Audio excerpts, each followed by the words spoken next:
Magnesium, manganese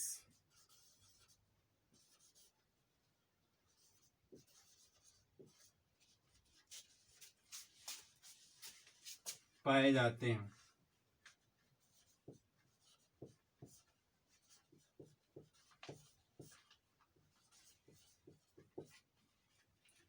तो इस तरह से स्टूडेंट्स हम जान रहे हैं आज जो हमने स्ट्रक्चर बनाया था 70S और 80S राइबोसोम का, फिर से एक बार देख लेते हैं। जैसे ये सपोज दैट 80S राइबोसोम हो अगर, तो यहाँ पे 60S और यहाँ पे 40S आपको देखने को मिलेगा। और अगर 70S राइबोसोम हो तो आपको 50S और 30S देखने को मिलेगा। अभी ये कह रहा है कि दोनों उप इकाइयों में बड़ी उप इकाई जो होती है, बड़ी उप इकाई यही है, ये लार्ज सब यूनिट है।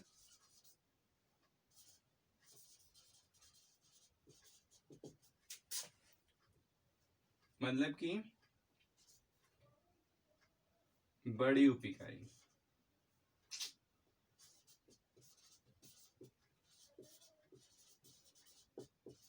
ये लार्ज सब यूनिट है।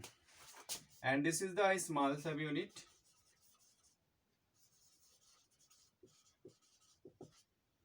मीन्स छोटी उप इकाई।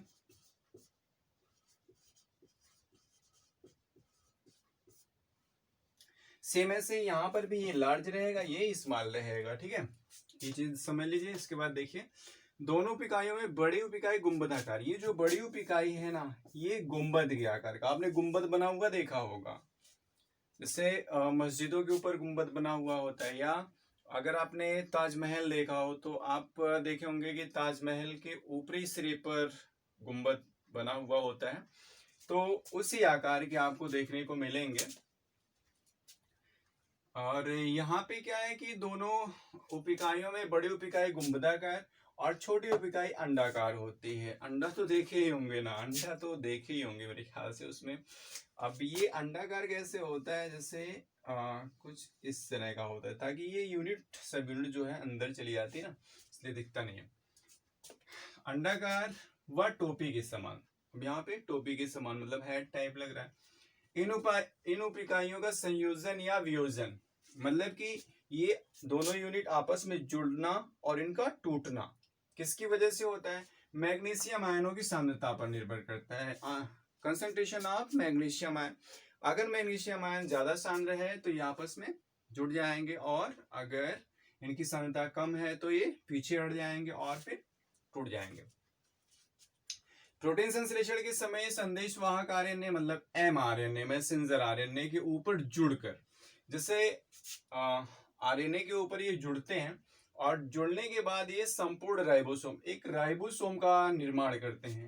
संपूर्ण राइबोसोम कैसे बनेगा? जब ये दोनों सब यूनिट आपस में एक साथ ज्वाइंट होंगी तब संपूर्ण राइबोसोम का निर्माण होगा।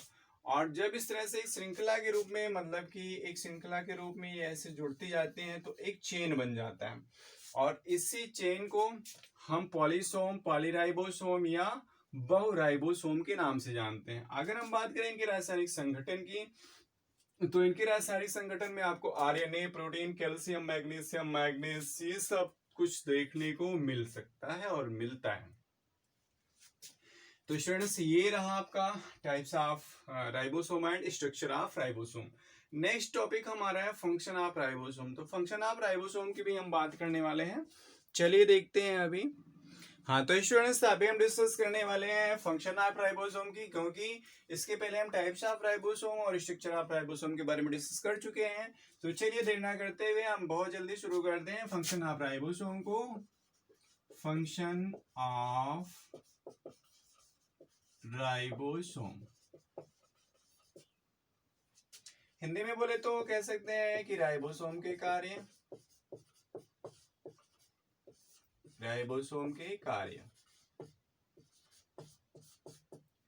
क्या कार्य होते हैं राइबोसोम के? तो मेनली जो सबसे इंपॉर्टेंट फंक्शन इसका होता है वो होता है प्रोटीन सिंथेसिस का, मीन्स प्रोटीन संश्लेषण के या प्रोटीन के निर्माण करने का। तो सबसे पहला है प्रोटीन संश्लेषण।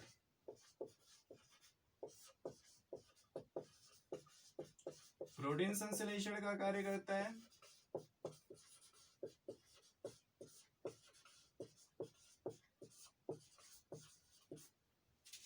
और दूसरा है प्रोटीन संश्लेषण का कोड।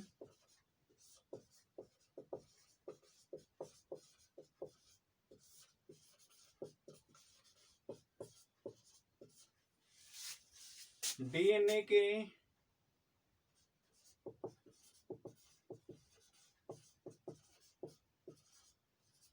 नाइट्रोजन क्षार से मिलाता है।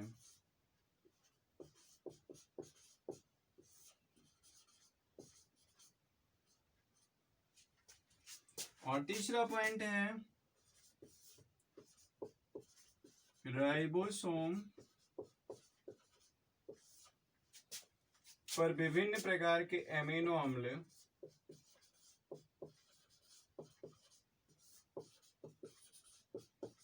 राइबोसोम पर विभिन्न प्रकार के अमीनो अम्ल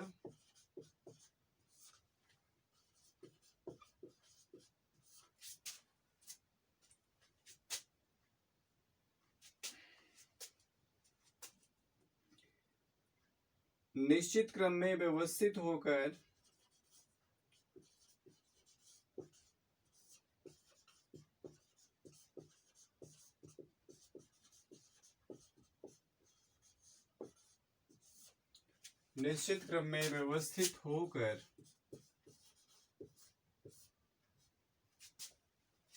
पॉलीपेप्टाइड श्रृंखला बनाकर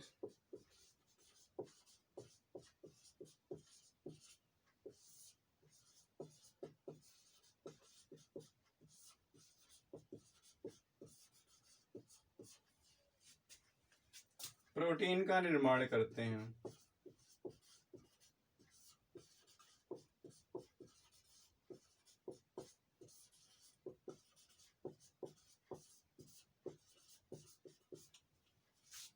और एक पॉइंट और, संश्लेषण के उपरांत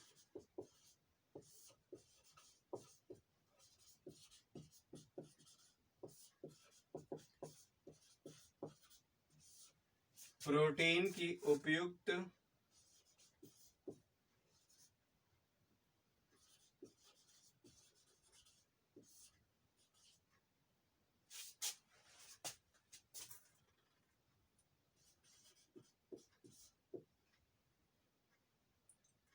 तत्वों का जमाव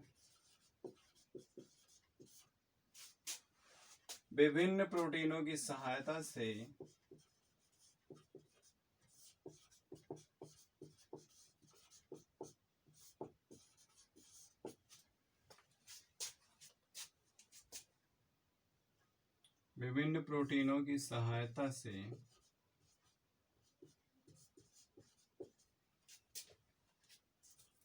संभव होता है।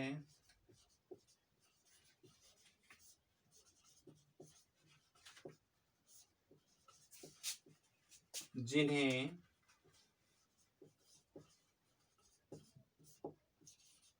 चैपरोन कहते हैं।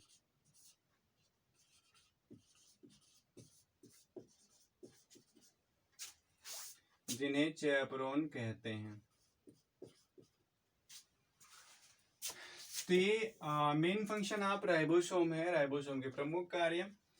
अब इसमें आप देख रहे हैं कि फर्स्ट फंक्शन प्रोटीन संश्लेषण का कार्य, मतलब कि राइबोसोम जो करता है वो प्रोटीन सिंथेसिस मींस प्रोटीन संश्लेषण का काम करता है। देखिए, प्रोटीन संश्लेषण का मतलब होता है कि प्रोटीन का निर्माण करना।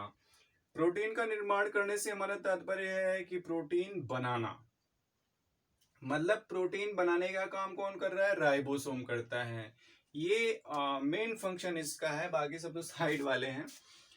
सेकेंड पॉइंट है प्रोटीन संश्लेषण का कोड डीएनए के नाइट्रोजन क्षार से मिलाने का काम करता है। देखो आप डीएनए के बारे में पढ़े होंगे इससे पहले।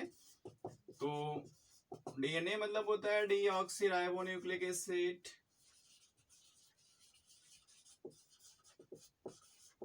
पता होगा आपको। डीऑक्सीराइबोन्यूक्लिक एसिड अगर पता है तो इसमें जो नाइट्रोजनस बेस है उसके बारे में भी जानकारी होगी। नाइट्रोजनस बेस जो इसमें पाए जाते हैं वो एडेनिन, गुआनिन, थायमिन, साइटोसिन पाया जाता है। ठीक है, एडेनिन,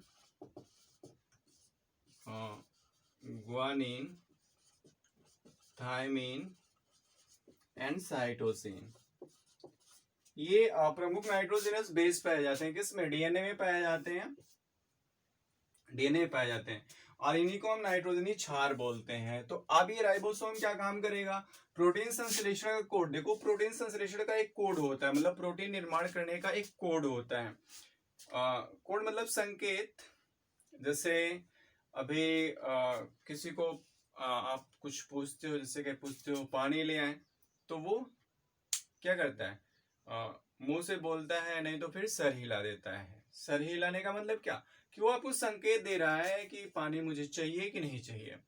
तो ऐसे इस पर भी कोड होते हैं प्रोटीन संश्लेषण के लिए। राइबोसोम का जो डीएनए का कोड होता है वो नाइट्रोजन क्षार से मैच कराने का काम करता है राइबोसोम। जब कोड मैच होता है तभी ये आपस में एक दूसरे से जुड़ते हैं और तभी प्रोटीन का संश्लेषण होता है। अगर कोड नहीं मैच कर रहा है तो फिर मतलब कि साथ में नहीं रह सकते हैं। तो इस तरह से ये कोड को मिलाने का काम करता है। फिर आगे राइबोसोम पर विभिन्न प्रकार के अमीनो अम्ल निश्चित क्रम में व्यवस्थित होकर पॉलीपेप्टाइड श्रृंखला बनाकर प्रोटीन का निर्माण करते हैं। मतलब कि राइबोसोम पर, जो राइबोसोम होता है हमारा, इस पे अमीनो अम्ल का चेन आकर जुड़ता रहता है। अमीनो अम्ल, अमीनो एसिड चेन। अब जब ये अमीनो एसिड चेन जुड़ जाएगा यहाँ पे, तो विभिन्न प्रकार के अमीनो अम्ल निश्चित क्रम में व्यवस्थित होते चले जाएंगे, निश्चित क्रम में व्यवस्थित होते चले जाएंगे। और व्यवस्थित होने के बाद जो एक सीरीज बनेगी, एक श्रृंखला, एक चेन बनेगा, इसको हम पॉलीपेप्टाइड चेन बोलते हैं। पॉलीपेप्टाइड चेन, ये होता है पॉलीपेप्टाइड श्रृंखला। और इसी पॉलीपेप्टाइड श्रृंखला का निर्माण करिए प्रोटीन का फॉर्मेशन कर लेते हैं, प्रोटीन बना लेते हैं। फोर्थ पॉइंट है संश्लेषण के उपरांत प्रोटीन के उपयुक्त तहों का जमाव। जो प्रोटीन का निर्माण होता है वो परत दर परत किस तरह से जमते रहते हैं। तो जमाव जो होता है विभिन्न प्रोटीनों की सहायता से संभव होता है, और जिन प्रोटीनों की सहायता से ये जमाव संभव होता है उन्हें हम चैपरॉन बोलते हैं। कभी कभी आपसे पूछा जा सकता है एक नंबर में, चैपरॉन किसे कहते हैं, चैपरॉन क्या है? तो आप ध्यान रखिएगा कि संश्लेषण के उपरांत प्रोटीन के उपयुक्त तहों का जमाव विभिन्न प्रोटीनों की सहायता से संभव होता है, जिन्हें चैपरॉन बोलते हैं। तो इस तरह से स्टूडेंट्स आपका फंक्शन ऑफ राइबोसोम भी खत्म होता है। चलिए एक बार फिर से हम रिपीट कर लेते हैं इसको। देखिए number first, function of ribosome में नंबर फर्स्ट है प्रोटीन सिंथेसिस या प्रोटीन संश्लेषण का कार्य। दूसरा है प्रोटीन संश्लेषण का कोड डीएनए के नाइट्रोजन क्षार से मिलाना। और तीसरा है राइबोसोम पर विभिन्न प्रकार के अमीनो अम्ल निश्चित क्रम में व्यवस्थित होकर पॉलीपेप्टाइड श्रृंखला का निर्माण कर प्रोटीन का निर्माण करते हैं। और चौथा है संश्लेषण के उपरांत, मतलब जब प्रोटीन संश्लेषण हो जाता है तो उसके बाद प्रोटीन की उपयुक्त तहों का जमाव जो होता है वो विभिन्न प्रोटीनों की सहायता से संभव होता है, जिन्हें हम चैपरॉन कहते हैं। मतलब उन प्रोटीनों को हम चैपरॉन कहते हैं जिनकी सहायता से प्रोटीन की तहों का जमाव होता है। तो इस तरह से स्टूडेंट्स आज की क्लास ओवर होती है। हम मिलेंगे आपसे नेक्स्ट क्लास में एक नए टॉपिक के साथ। तब तक के लिए आप हंसते रहिए, खिलखिलाते रहिए, मुस्कुराते रहिए, नोट्स तैयार करते रहिए और होमवर्क भी करते रहिए। ओके।